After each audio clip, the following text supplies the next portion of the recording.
Let us talk about box and whisker charts, and it's one of the many new charts that are available in Excel 2016 onwards.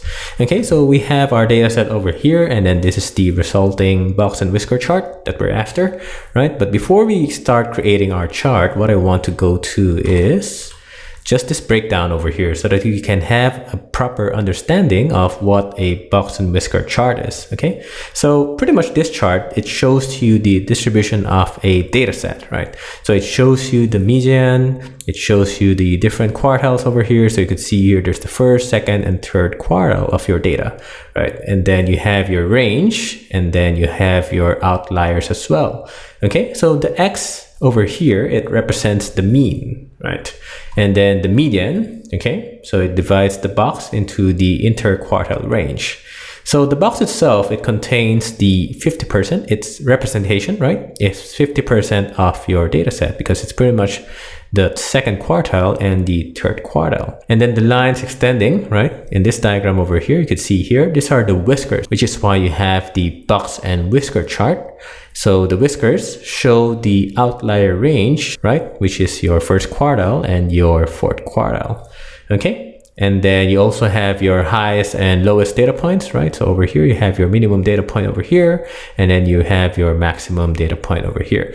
Of course, our diagram over here is a horizontal orientation, right? But when you go to the chart, you pretty much just flip it to the vertical, right, orientation. So you can see over here, both of them, all of the boxes and whiskers over here are in vertical orientation.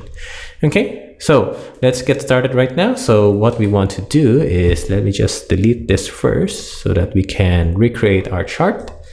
Okay, so the first step is to highlight your table. Okay, so let's just highlight that right now. And then let's go to Insert. And then we select Recommended Charts. And over here, we just go straight to All Charts, and let's look for our box and whisker chart. Okay, this is the one. Let's double check. Yep, looking good. Okay, so let's go OK.